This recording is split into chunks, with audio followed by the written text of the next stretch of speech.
Hello दोस्तों, कैसे हो आप सभी। मैं आप सभी साथियों का स्वागत करता हूं आपके इस प्यारे परिवार एसएस केयर इंस्टीट्यूट में। दोस्तों, आज के इस वीडियो में लोग डिस्कस करेंगे आरआरबी एनटीपीसी के जनरल अवेयरनेस के क्वेश्चन के बारे में। तो दोस्तों, ये हमने पीवाईक्यू ले लिया है और ये जो क्वेश्चन है आप देखेंगे सीधे सीधे आपके एग्जाम में हिट करते हैं। कई बार मल्टीपल टाइम भी क्वेश्चन आपके रिपीट होते हैं। तो स्टैटिक वाला जो पोर्शन होता है बेसिकली वो तो काफ़ी ज़्यादा रिपीट होता है, इस बात तो आप देखेंगे। और चाहे हमारा कोई भी पार्ट हो, चाहे हिस्ट्री पॉलिटी जो भी पार्ट होते हैं, ज्योग्राफी, ये सारे क्वेश्चन सीधे सीधे बार बार रिपीट होते हैं। तो चलिए क्लास को करते हैं कंटिन्यू। तो पहला जो हमारा पॉइंट है आप देखेंगे यहाँ पर, ये कंप्यूटर से रिलेटेड है। यहाँ पर देखेंगे क्या है, कोबोल का फुल फॉर्म क्या है। तो कोबोल का जो फुल फॉर्म है दोस्तों, वो कॉमन बिजनेस ओरिएंटेड लैंग्वेज होता है, ठीक है। और ये हाई लैंग्वेज होती है, आप सभी को पता है कोबोल। ये क्वेश्चन आप देखेंगे ना, एसएससी रेलवे कई एग्जाम में बार बार ये रिपीट हुआ है क्वेश्चन। अगर इसको आप देखें बहुत बार क्वेश्चन पूछा जा चुका है, तो ध्यान रखना इसको। बात करेंगे अगले पॉइंट की तरफ। तो अगला पॉइंट दोस्तों वो क्या है आपका, असहयोग आंदोलन, नॉन कोऑपरेशन मूवमेंट की शुरुआत कब हुई थी। तो दोस्तों आप सभी को पता है महात्मा गांधी ने इसकी शुरुआत की थी। कब की थी? 1920 में की थी, ठीक है। असहयोग आंदोलन की शुरुआत 1920 में हुई थी। नेक्स्ट पॉइंट है आपका, अगला पॉइंट है आपका पाक जल डमरू मध्य, ठीक है। पाक जल डमरू मध्य से रिलेटेड है। तो अगला जो आपका पॉइंट यहाँ पर देखेंगे, ये जो पाक जल डमरू मध्य की अगर हम बात करते हैं तो दोस्तों ये भारत एवं श्रीलंका को अलग करती है। अब यहाँ पर बात करें कि ये जो पाक जल डमरू मध्य है, ये भारत एवं श्रीलंका के बीच में तो स्थित है ये। साथ ही साथ अगर हम बात करते हैं, ये बंगाल की खाड़ी और मन्नार की खाड़ी को क्या करती है, जोड़ती है। बंगाल की खाड़ी को और मन्नार की खाड़ी को, ठीक है। बंगाल की खाड़ी और मन्नार की खाड़ी, ये दोनों खाड़ी क्या करते हैं, जोड़ने का काम करते हैं। मन्नार की खाड़ी को जोड़ने का काम करता है, मन्नार की खाड़ी को जोड़ने का काम करता है। अब बात करते हैं किसके नाम पर रखा गया। तो दोस्तों आप सभी को पता है कि 18वीं शताब्दी में ये गवर्नर थे और इनका नाम क्या था, रॉबर्ट पाक, ठीक है। तो रॉबर्ट पाक के नाम पर ठीक है, इस जल डमरू मध्य का नाम क्या रखा गया, पाक जल डमरू मध्य, जो कि भारत एवं श्रीलंका को अलग करती है। ये भी क्वेश्चन बहुत तरह के एग्जाम में कई बार रिपीट हुआ है, तो इन क्वेश्चन को इग्नोर बिल्कुल भी नहीं कर सकते हम, ठीक है। चलिए बात करेंगे अगले पॉइंट की तरफ। तो यहाँ पर आपने ध्यान देना है, अगले पॉइंट की बात करें तो अगला जो हमारा पॉइंट है वो ये है। अच्छा, एक चीज और ध्यान देना है आपको कि आपको कमेंट बॉक्स में बताना है कि ये जो गवर्नर थे कहाँ के गवर्नर थे, ठीक है। आप सभी को कमेंट बॉक्स में बताना है रॉबर्ट पाक के बारे में। बात करेंगे अगले पॉइंट की। तो 1857 की क्रांति के समय वायसराय कौन थे। तो दोस्तों आप सभी को पता होना चाहिए कि 1857 की क्रांति के समय वायसराय कौन था, Lord Canning. Very very important question. और बात करते हैं कि स्वतंत्रता का जो बिगुल बजा था पहले, सबसे पहले जो 1857 में बजा था 18 मई। आप सभी को पता होगा ये डेट मेरे भाई, आप सभी को पता कि ये जो 1857 की क्रांति शुरू हुई 10 मई को, ठीक है। 10 मई 1857 को इसकी शुरुआत हुई थी। कहाँ से हुई थी, बहुत बार ये क्वेश्चन पूछा जा चुका है दोस्तों। तो इसकी शुरुआत कहाँ से हुई, मेरठ से हुई थी। आप सभी को ये बात पता होगी, ठीक है। चलिए बात करेंगे अगले पॉइंट की तरफ। तो एक चीज और ध्यान देना है कि इसको मतलब 1857 की क्रांति को और किस नाम से जाना जाता है, तो इसको प्रथम स्वतंत्रता संग्राम भी कहा जाता है, ठीक है। प्रथम स्वतंत्रता संग्राम भी इसे कहा जाता है, ठीक है। और आप सभी लोगों ने देखा होगा कि हर जगह अलग अलग जगह से अलग अलग लोगों ने शुरुआत करी थी, ठीक है। चलिए अगला पॉइंट है हमारा, बात करेंगे अगले पॉइंट की। तो अगला पॉइंट हमारा, लुई पास्चर ने किस टीके की खोज की थी। आप सभी को पता है कि लुई पास्चर ने रेबीज के टीके की खोज करी थी। अब इसके बारे में अगर हम बात करें तो इसकी जो खोज इन्होंने की थी 1885 में की थी, ठीक है। 1885 में की थी। और इन्होंने जो है एक बात करते हैं कि 19 वर्षीय, आप समझ सकते हैं कि 19 वर्षीय बालक जिसका नाम था जोसेफ मिस्टर, ठीक है, जोसेफ मिस्टर। तो जोसेफ मिस्टर के ऊपर इन्होंने इसको क्या किया था, यूज किया था, मतलब बोल सकते हैं इसका प्रयोग किया था। और इसको ना मतलब पागल कुत्ता काट लिया था जोसेफ मिस्टर को, तो इसके ऊपर इन्होंने इस्तेमाल किया था इसका। तो लुई पास्चर ने रेबीज के टीके की खोज करी थी।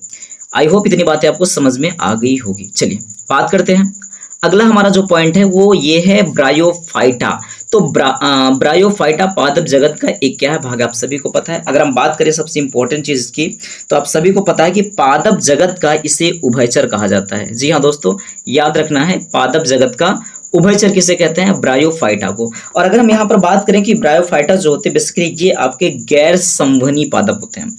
गैर संवहनी पादप का मतलब क्या होता है, गैर संवहनी पादप का मतलब क्या होता है, हम कह सकते हैं कि इनमें जाइलम और फ्लोएम ऊतक नहीं पाए जाते। जी हाँ दोस्तों, इसमें ना तो जाइलम ऊतक पाया जाएगा और ना ही इसमें फ्लोएम ऊतक पाया जाएगा, क्योंकि जाइलम और फ्लोएम ऊतक हमारे क्या होते हैं, संवहनी ऊतक होते हैं। क्योंकि आप सभी को पता है जो नीचे जड़ के माध्यम से खनिज लवण और जल को ले जाने का काम करता है वो कौन करता है, जाइलम ऊतक करता है। और वहां से जो भोजन बन के तैयार होता है पौधों के सभी हिस्से तक पहुंचाने का काम होता है किसका होता है, फ्लोएम का होता है, जो कि ब्रायोफाइटा में नहीं पाया जाता है। ये पॉइंट आपको बहुत ज्यादा याद रखना है। क्वेश्चन कई बार ऐसे पूछा जाता है कि पादप जगत का उभयचर किसे कहा जाता है। तो दोस्तों पादप जगत का जो उभयचर कहा जाता है किसको कहते हैं, ब्रायोफाइटा को कहते हैं। आई होप इतनी बातें आपको समझ में आई होगी। चलिए बात करते हैं अगले पॉइंट की तरफ। तो अगला पॉइंट आपका इकोनॉमिक्स के बिल्कुल फैक्चुअल क्वेश्चन है कि अर्थशास्त्र का पिता किसे कहते हैं। दोस्तों आप सभी को पता है एडम स्मिथ को अर्थशास्त्र का जनक कहा जाता है।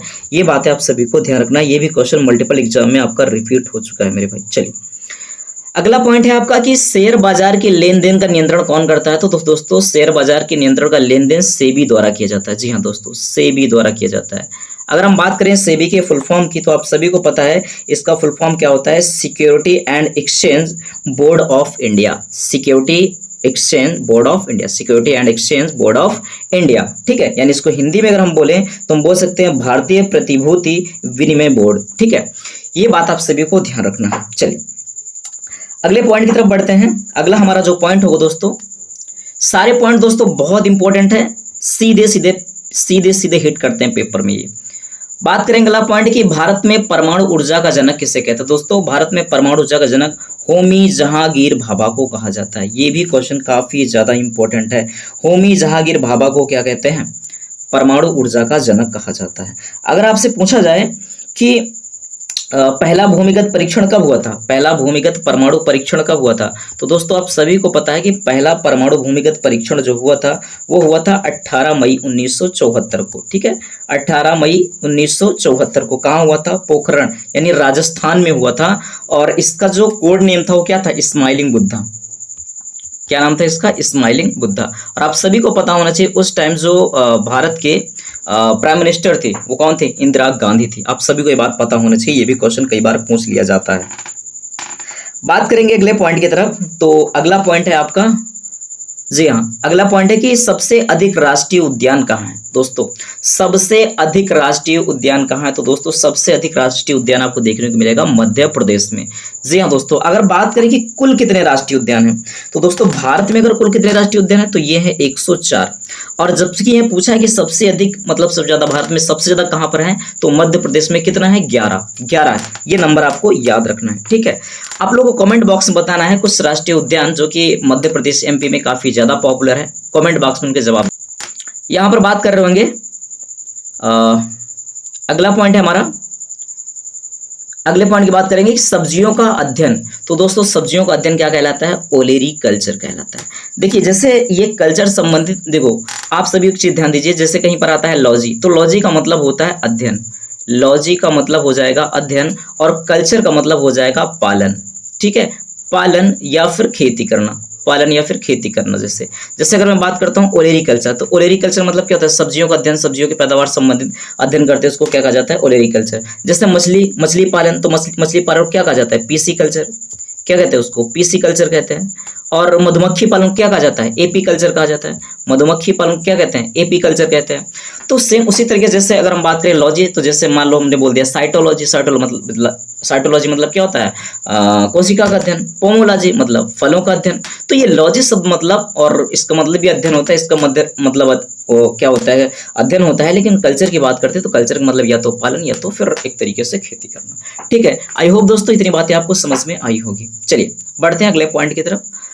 अगला पॉइंट है हमारा सतीश धवन अंतरिक्ष केंद्र से संबंधित। तो दोस्तों अगर हम यहाँ पर बात कर रहे हैं कि सतीश धवन अंतरिक्ष केंद्र कहाँ पर है, तो आप सभी को पता होना चाहिए सतीश धवन अंतरिक्ष केंद्र ये कहाँ है पर, ये आपका आंध्र प्रदेश में है। बात करें आंध्र प्रदेश में ये कहाँ है दोस्तों, तो बात करेंगे ये आपका तिरुपति जिला के श्रीहरिकोटा में स्थित है। ठीक है, तिरुपति जिला के श्रीहरिकोटा में स्थित है, श्रीहरिकोटा में स्थित है। बात करते हैं कि सतीश धवन अंतरिक्ष केंद्र है क्या। दोस्तों आप सभी को पता होना चाहिए ये इसरो का प्रक्षेपण केंद्र है। ठीक है, इसरो का प्रक्षेपण केंद्र है दोस्तों, ठीक है, इसरो का प्रक्षेपण केंद्र है। और बात करते हैं इसरो का फुल फॉर्म, तो आप सभी को पता होना चाहिए, इंडियन स्पेस रिसर्च ऑर्गेनाइजेशन होता है, ठीक है। इसके चीफ कौन है आप लोग को कमेंट बॉक्स में बताना है, आप लोग को कमेंट बॉक्स में बताना वर्तमान चीफ कौन है, कमेंट बॉक्स में बताना है। और बात करें कि सतीश धवन अंतरिक्ष केंद्र से रिलेटेड अगर कुछ और फैक्ट के बारे में अगर हम बात करना चाहें, तो ये बात आपको ध्यान रखना है कि 2002 में इसरो के जो पूर्व प्रबंधक और वैज्ञानिक थे जिनका नाम था सतीश धवन, उनके मरणोपरांत जो है उनके सम्मान में इसका नाम बदला गया था, ठीक है, जिसकी वजह से नाम क्या पड़ा, सतीश धवन अंतरिक्ष केंद्र पड़ा है। चलिए, आई होप इतनी बातें आपको समझ में आई होगी।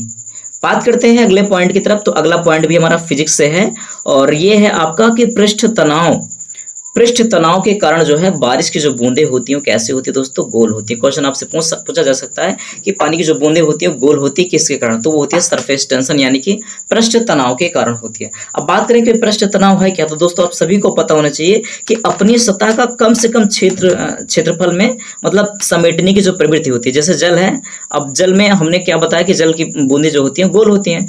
अब इसका मतलब क्या होता है, तो ये क्या करता है, कम से कम क्षेत्रफल में अपने आप को समेटने की इसका जो स्वभाव होता है, इसकी जो आदत होती है, उसी को क्या बोला जाता है, पृष्ठ तनाव यानी कि सरफेस टेंशन कहा जाता है। आई होप इतनी बातें आपको समझ में आई होंगी। अगला क्वेश्चन है आपका, वो है हिस्ट्री से रिलेटेड कि अलाउद्दीन खिलजी ने बाजार व्यवस्था की प्रणाली विकसित की। क्वेश्चन आपसे पूछा जा सकता है कि बाजार व्यवस्था की प्रणाली किसने विकसित की, तो आप सभी को ध्यान रखना है अलाउद्दीन खिलजी ने की थी, ठीक है, अलाउद्दीन खिलजी ने की थी। तो आई होप दोस्तों आपको इतनी बातें समझ में आई होंगी। क्लास कैसी लगी कमेंट बॉक्स में जरूर बताइएगा। जैसे भी लगी हो, अच्छी लगी हो तो लाइक कीजिएगा, खराब लगी तो डिसलाइक कीजिएगा, और मन करे तो चैनल सब्सक्राइब कीजिएगा, नहीं तो कोई बात नहीं। चलिए फिर मिलते हैं नेक्स्ट वीडियो में, तब तक के लिए। और हाँ, आप लोग ऐसे अपना सपोर्ट बनाए रखिए। मिलते हैं फिर नेक्स्ट वीडियो में, तब तक के लिए bye bye, take care, thank you, love you all.